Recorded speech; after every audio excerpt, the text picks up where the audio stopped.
Nzela ya barume asili na bafe na yango gaz Ganzumba alakisaka verite na kamera na ye lumière à quartier na micro na ye elimo ya peur pasa sango ya solo kokoriko na Angola na Afrique. Bom dia, boa tarde, boa noite, depende mesmo na hora que você está a seguir pela novamente o nosso vídeo de hoje. Bem-vindo mesmo no canal Gaz Ganzumba Télévision.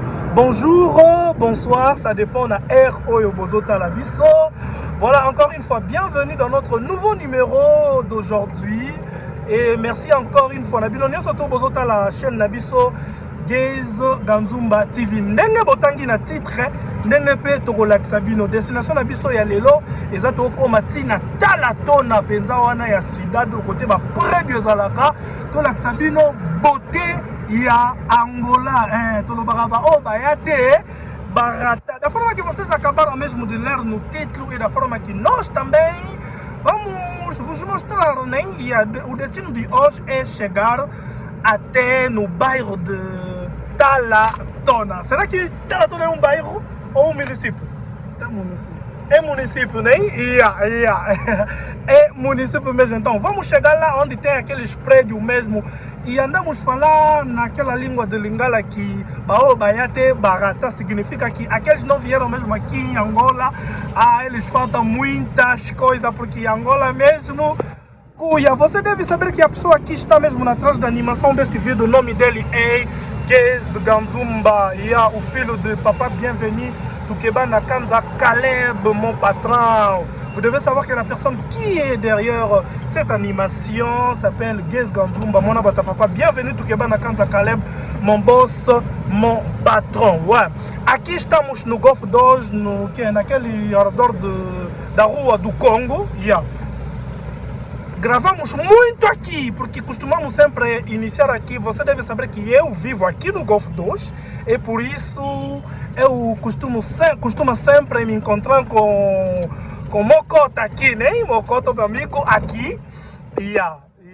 É por isso que andamos se encontrar muito mesmo aqui no Golf 2. E essa estrada leva até Vila, né?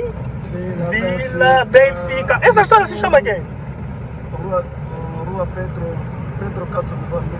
Pedro Castro. Tem um supermercado aqui fora na falência. Nossa casa. E a todos os angolanos conheço muito bem aqui. Muito bem. Aqui, Mas o destino de hoje é chegar até Talatona. Talatona, vocês vão ver a beleza de Talatona. Destinação é visual, eles vão ter na Talatona, place by immeubles. Nem se rabine logo moko Angola.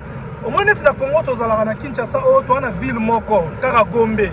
Nde Gombe nde ville biso na Angola awa bisika mususu eza nango ville te mais soko tala yango beleki na Gombe. Neti place tozokende lelo bino moko bokomona et puis bokopesa ngai raison toza na Golf de Haut, eza na Golf Doge, Golf Doge prince oyo Petro donc prince on est mema ba villa et que n'a pas Benfica et que n'a pas juste droite ba aéroport ba Musulu. Um dia também vamos chegar até Musulu, né? Vamos chegar até Musulu porque tem muitas pessoas que estão a reclamar, Gaz, você também tem que chegar no Musulu para nos mostrar a beleza do Musulu. Vamos chegar lá. Jours ali, comme un petit na Musulu to laksa. Bino, on continue. Voilà, nous sommes toujours dans le pays d'Angola, dans la ville capitale de Luanda. Bayate, Barata, Baninga Batonga. Musala na biso ezalaka te po tofinga bakonzi mais tosungaka bango na ndenge nini bisika oyo peut-être bango bakomite à travers image na biso tokomi batali basaleli biso musala. Donc musala na biso eza nango kutu, ça n'a rien à voir na makambo ya gouvernement. Biso toza wana mpona kosala badécouverte ba réalité tosepelisa basigidor nyonso tu to baabone nyonso tu ya chaîne na biso to canal na biso Gaz Ganzumba. Place babenga yango Quintalão do Pedro, né? Quintalão do Pedro. Continuamos. On continue. On continue. ndenge tomesana kotuna baquestion oyo bato barépondaka malamu bazalaka na droit ya baméritaka bakado na bango. Question na biso ya lelo ezali boye, toza na mboka ya Angola, boyebisa biso Angola ezalaka na combien de provinces? Oyo aza na réponse ya malamu et puis ositele biso yango penza oyo aza na réponse ya malamu atie yango na commentaire biso toko évaluer et puis tokopesa bino ba cadeau na bino na muto ko répondre malamu. Da forma que andamos fazer a nossas perguntas e a pergunta de hoje é: Angola tem quantas províncias? Então você tem que escrever mesmo todas aquelas províncias no comentário e nós vamos ver, e a pessoa que vai responder bem, ele vai merecer o seu presente. Continuamos. On continue. Big salutation à mon papa, mon patron, bienvenue to Kebana Kanza, Caleb, bon séjour dans Mboka et à France, na Paris. Big salutation à mon vieux Antoine Louyeka depuis Bamikili. Big salutation encore une fois à mon vieux Fondé Kabea depuis Suisse. Big salutation à maman Souria Moundé, le moisi à Pembela, Cléopâtre, la lumière de l'Europe.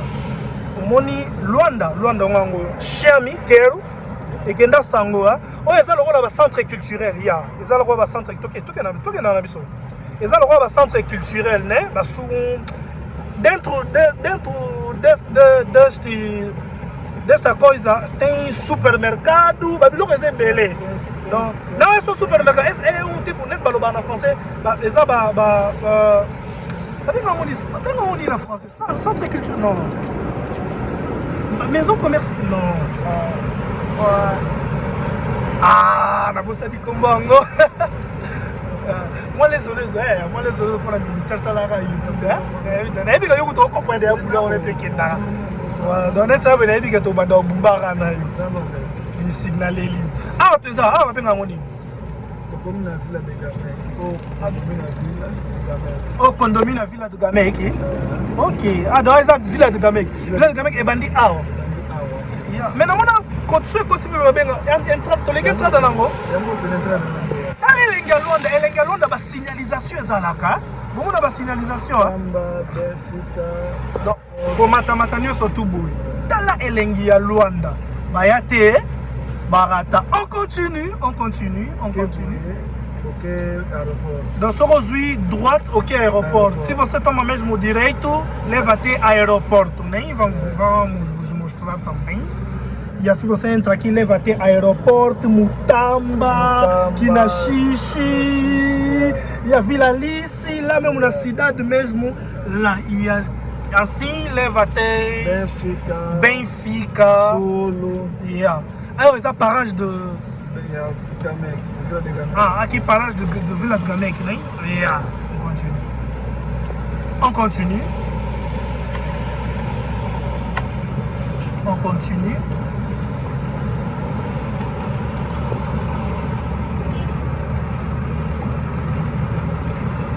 On a rappelé question la biso ya leleza Angola ils ont combien de provinces et puis kokoma yango nio surtout na commentaire na combien na botala baninga bazana ba caméra de surveillance na banzela baninga bana ba caméra de surveillance na banzela okoki chauffeur akoki ko sala mbeba akimi na ye bakoki ko repérer très bien à travers ba caméra wana. Ah non mais Angola nga lo ba loin des aéroports to bisika mususu soki balongoli yo na Congo na ndenge mabete tozofinga Congo te tozawana te po tofinga Congo mais balobaka ya malamu nde bazwaka so balongoli yo na Congo balobi kanga miso balongoli yo na Kinshasa baye bamemi yo babimisi yo pete baye bakitisi yo na Mutamba baye biso fongola miso okanisa kwa na Portugal.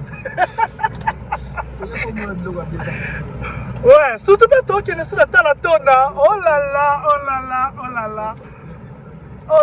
On continue.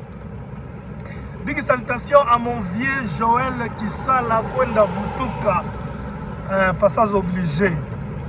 Big salutation à mon ami Barry Tukulu Ibolandong. Il y a eu un moment, mon ami, mon frère. On continue. Rua do métro. O nosso destino de hoje é chegar até Talaton. Est-ce que Talaton est une ville? Bon,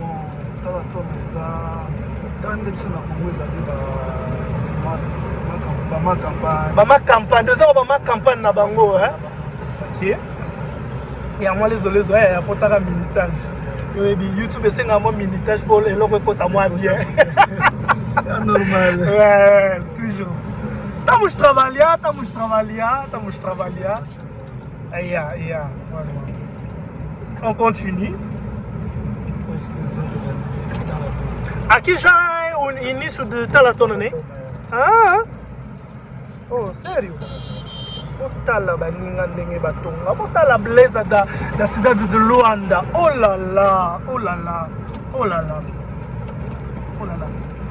Mais est-ce que Talatona ba portugais batikango?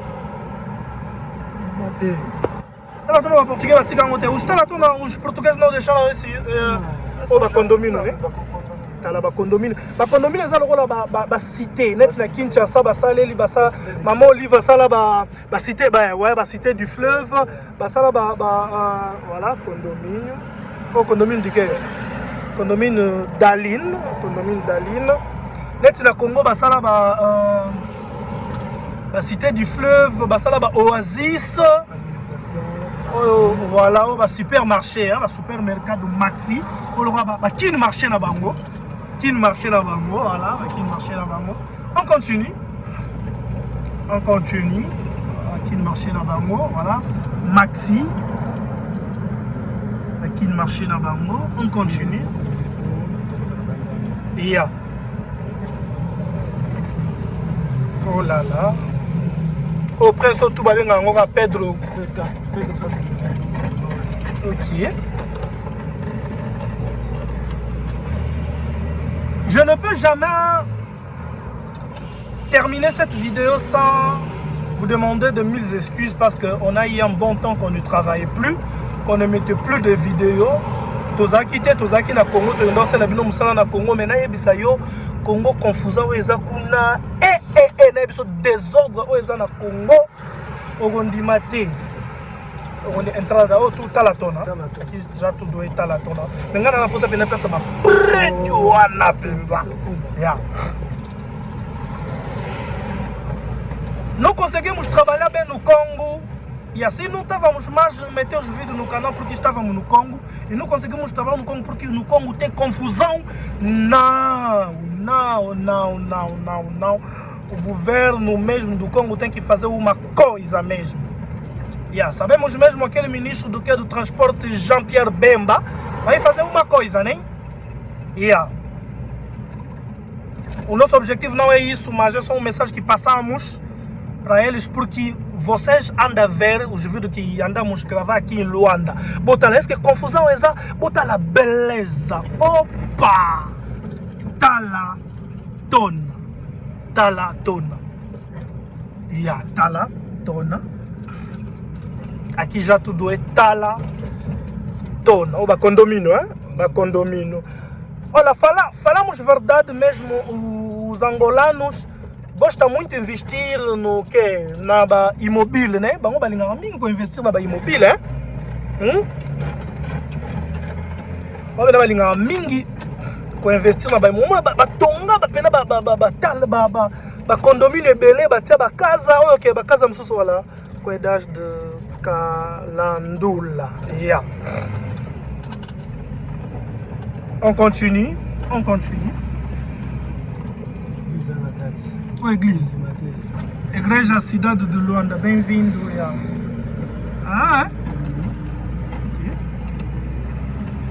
On continue.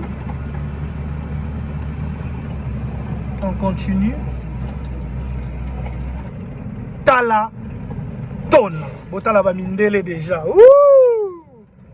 Na bayate barata.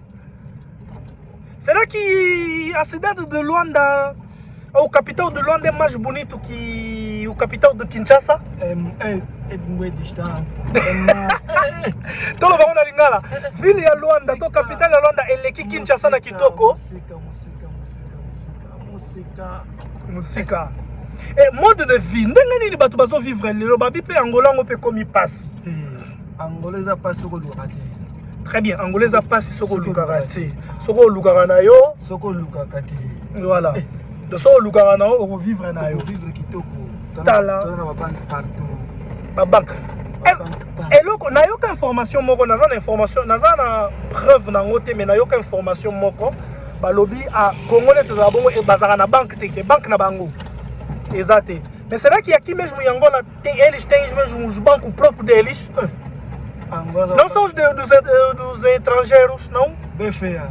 BFA de Angola, né? De Angola. Ok.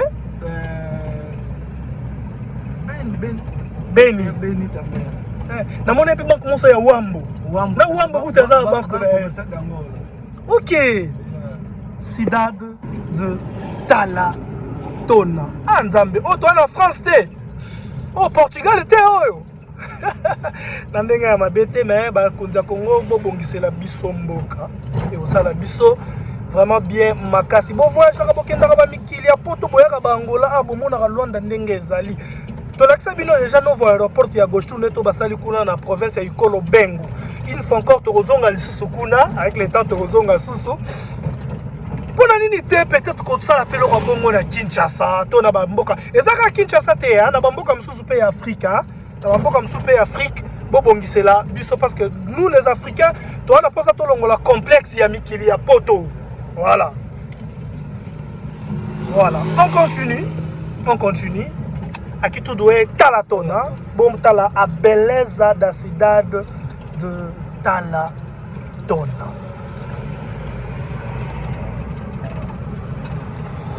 On continue. Représenter un Nissan. Bota la empresa ya Nissan à Luanda. Donc ça la poso somba mituka nyo park tu ya Nissan. Oyeka awa mbala moko. Ya. Est-ce que Angola peut bazana ba empresa ya ko monter ba mituka?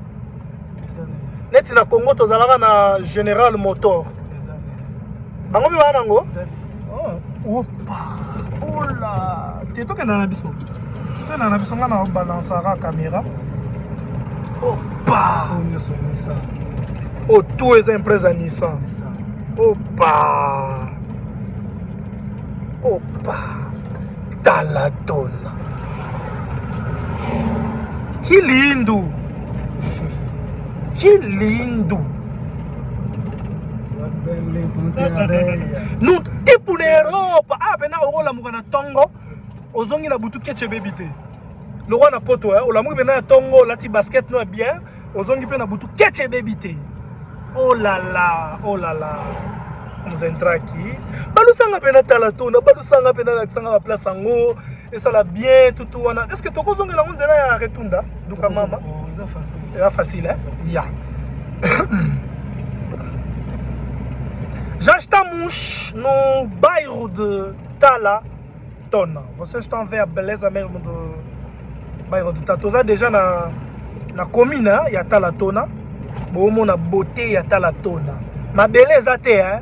Ma beleza te. Kana ba immeuble baninga batonga. Oh là là. Oh là là. A nossa pergunta de hoje é Angola tem quantas províncias? Escreve isso tudo no comentário. Vamos ver, a pessoa que vai responder bem vai merecer o seu presente. Question na biso ya lelo ezali Angola eza na combien de provinces? Et bokoma yango nyonso tu na commentaire oyo ko répondre bien aza na droit ya ko mériter cadeau na ye. On continue. Pona bao basabona na noté eza mbetete mbala liboso landa chaîne na biso osabona na noté moi Guess Ganzumba le patron de la chaîne Guess Ganzumba, je vous demande de vous abonner à la chaîne Guess Ganzumba, de cliquer la cloche pour ne pas rater nos prochaines vidéos. On continue.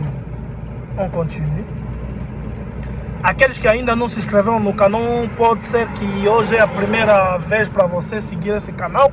Então estou a vos pedir mesmo de se inscrever no canal Igreja Jesus Cristo é o Senhor.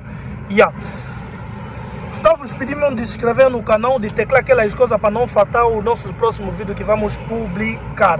Continuamos, estamos sempre na Talatona. Oh lá lá, Talatona mesmo Europa. Sério, Talatona Europa, né? É mesmo Europa. On continue.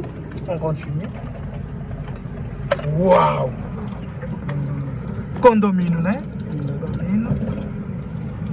Alinga batonga. Supermarché. Olha, hipermercado. É mais que super. É hiper. Mercado quero. É mais que super. Olha lá, Talatona. Mas aqui são sempre os ricos que vivem aqui, né? Não, pouco também tá. Aqueles também que batalham na vida podem viver aqui em Talatona. Aqui as coisas estão morando, quer dizer, as coisas estão morando bem leve. Não é muito leve, Talatona. mas são leves. São leves. Uma pessoa pode ser que vende pão, pode viver em Talatona? Não, pão. Vamos ver essa situação. Dizendo que aqui na Talatona são sempre os doutores que vivem aqui. Muitas vezes são. Mano, o apartamento aqui você não pode comparar com o apartamento do. Net to mona Talatona. Vou comparar na commune nini na Kinshasa. Ndenge bino bo mona. To comparar na commune. Até quando Gombe poussa na terra. Gombe ku te poussa na terre. Poussa na terra. On continue. Dois a universidade. Essa université. Como é a universidade? Universidade. Bela Villa. O condomínio. E Kangamina Université. Universidade UOR. Universidade da Careia UOR. Ok.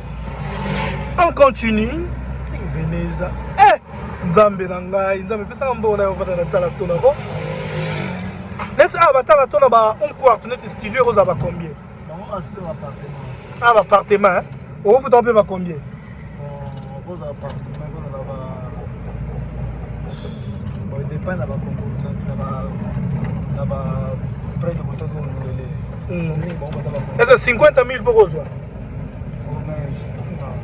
Por mês 50 mil não é pouco, né? 100 mil. 100 mil. Se go 100 mil, exatamente $100. Vou falar em Lingala. Olha ba condomínio. Bota na Angola, kaka ba condomínio. Nzambe mboka oyo ya te. Farata. Tala ba condomínio. Se mama na ngai Nzambe Angola. 100 mil kwanzas. Antigamente 100 mil kwanzas era $1000. Mas agora Angola também está um pouco na falência, né? Mas ok, como vou dizer,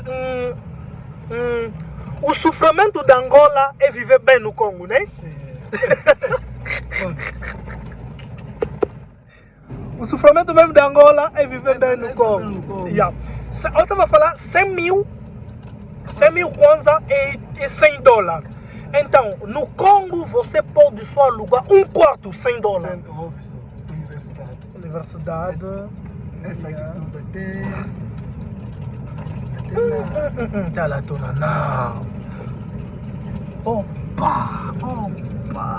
Instituto Superior Técnico de Tecnologia, CSA. Vamos! On continue.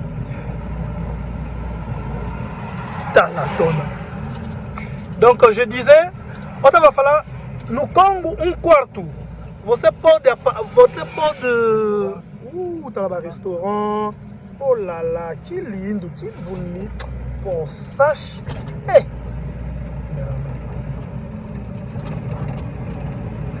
Você pode alugar um quarto. Só um quarto, não um quarto sala, $100. Por mês, né? Por mês. Mas aqui. Pode alugar mesmo um apartamento de 2 quartos, 3. E que vai pagar 100 mil por mês, mas aqui em Angola se cobra 6 meses, né? Je disais na Congo, lelo na Angola 100 mil kwanza eza na valeur ya $100. Et na Congo, tu futa aka studio ya pamba. Chaque fin du mois, $100. Je mets Shoprite de Talatona, Mais en Angola, neti ya na Talatona awa eza lokwa eleki na Gombe na kitoko bino bobo omona okozwa ndako appartement penza ya 2 chambres salon 3 chambres salon ozo futa ngo $100 chaque fin du mois, mais sauf que bango awa bafutisaka banda 6 mois mata mais ça peut avantager hein. Très avantageux futi ndako no 6 mois vandi oluka mbongo nozo bomba ke futaka na Congo pesi no garantie. Tala oh là là, oh my god.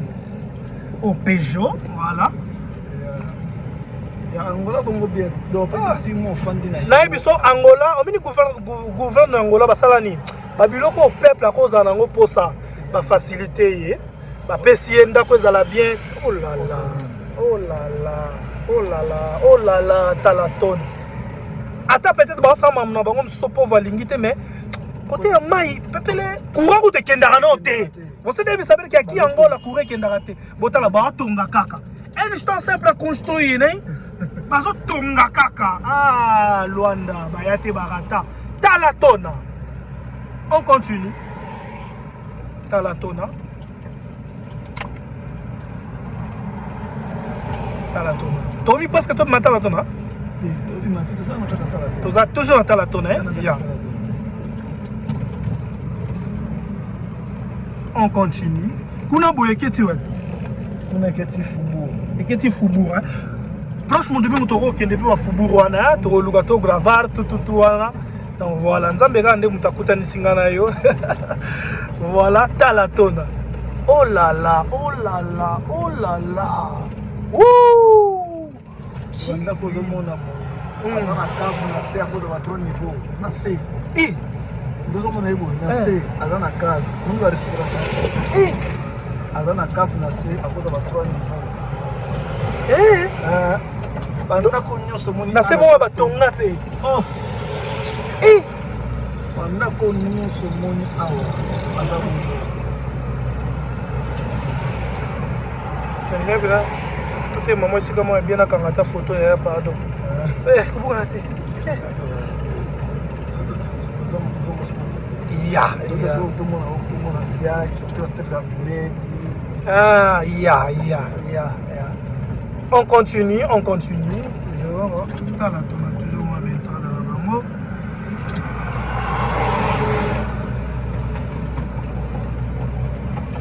Ya, Tamukwazi acabou o nosso vídeo, mas estamos a pedir de assistir até no fim. Malé, beto como na suka vidéo na biso, mais je vous demande toujours de suivre jusqu'à la fin pour ne pas rater une partie même de cette vidéo d'aujourd'hui que nous sommes en train de vous montrer la beauté Nzambe, la beauté de la commune de Talatona. Talatona boyoka sango yango. Talatona nawe tipo nawe cidade mesmo que cidade mesmo assim não. Eza não um bairro simples, mas batonga yango. Eu posso falar ici, né? Ya. Nesse quilombo, que quilombo é a cidade. Mais tala nem batonga yango. Siak. Ah, basala ani.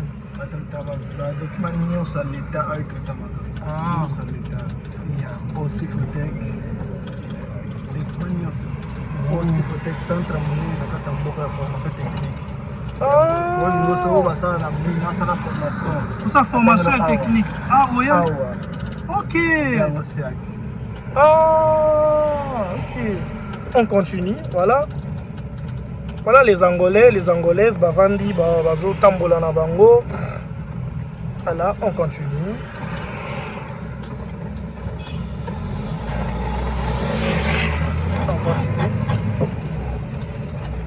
Próximo mês vamos estar na província do Huambo e Benguela, vamos ir gravar também lá.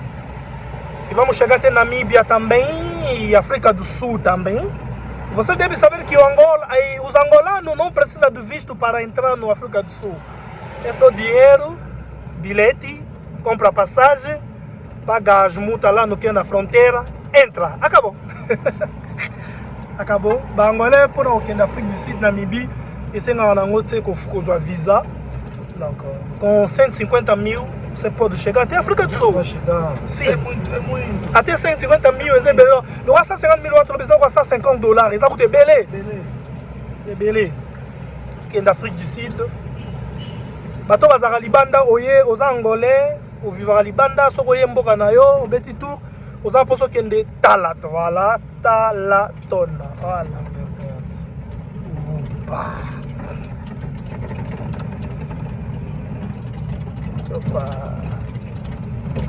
Ah, bah parking, bah foot ça, hein? Il va foutre ça à terre. Foot ça, ah, na kanga, na moi,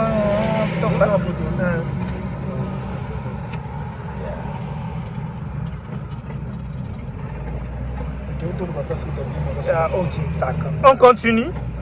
On continue. Je disais, au Vandara na poto, aux Angolais, on a un document Angola, au Yaramboka, aux Aposo Betamo tout en Afrique du Sud. Pas même ça, $50 au gaspillé au Kende, Afrique du Sud. Depuis tout le temps, on a vu, est-ce que bon, une classe mobile, ma boulou, ou au Sokinde, est-ce que bon, on a terre, mais tous na gombe kutute. Toi, on a vu sur la gombe na bango kutute, pour pas gombe na bango ezali. Toi, on a vu sur la bisika normal, et pour ta la nenge baninga, ba. Nga. On continue. Et ça, on a ma bête. Waouh! Oh là. Ah, tudo é Talatona. A beleza da cidade de Talatona. Yeah.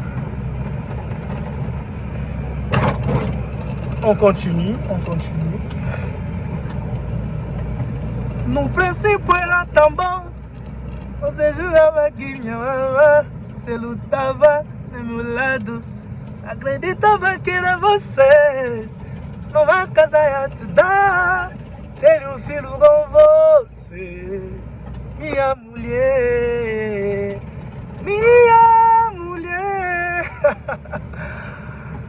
Muito bom dia no nosso famoso de Angola, o cantor Matias Damasio, né?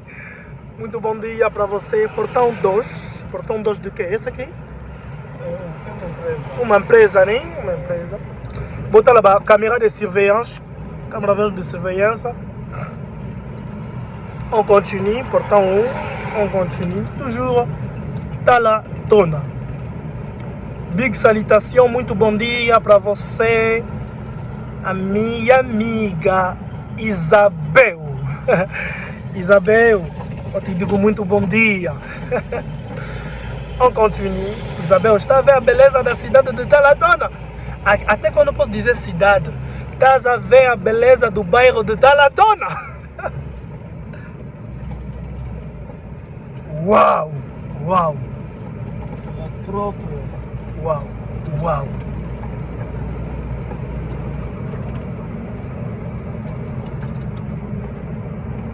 Muito obrigado para vocês todos que estavam lá a seguir o nosso vídeo até no fim. Você deve saber que chegamos mesmo no fim do nosso vídeo de hoje. Então, se vocês mesmo gostaram mesmo do vídeo de hoje, você tem que falar muito obrigado no senhor Guess Ganzumba, que eu sou, né?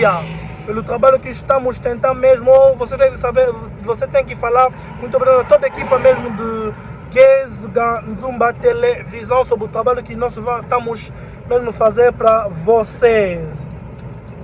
Nous sommes presque à la fin, nous sommes arrivés à la fin de notre vidéo d'aujourd'hui. Si vous avez aimé la vidéo, vous pouvez merci à l'équipe Mobimba. Il y a Guess Ganzumba Télévision. Encore une fois, merci Mingi Nabino. Nous surtout vous abonner à la chaîne Nabiso. Pour nous abonner, je vous demande de vous abonner à la chaîne Guess Ganzumba, de cliquer la cloche pour ne pas rater nos prochaines vidéos. Voilà. A nossa pergunta de hoje era: Angola tem quantas províncias? Escreve no comentário, vamos ver a pessoa que vai responder bem, vai merecer o seu presente. Question de Bissau là qui Angola, ils ont combien de provinces? Comment on est surtout dans commentaire, dans commentaire portugais. Comment on est dans commentaire et puis total on répondre bien à remériter Kadonai. Quant à moi, Guess Ganzumba, mon papa, bienvenue tout Kebana Kanza. Caleb, je vous dis merci et on se retrouve à la prochaine. Ciao ciao.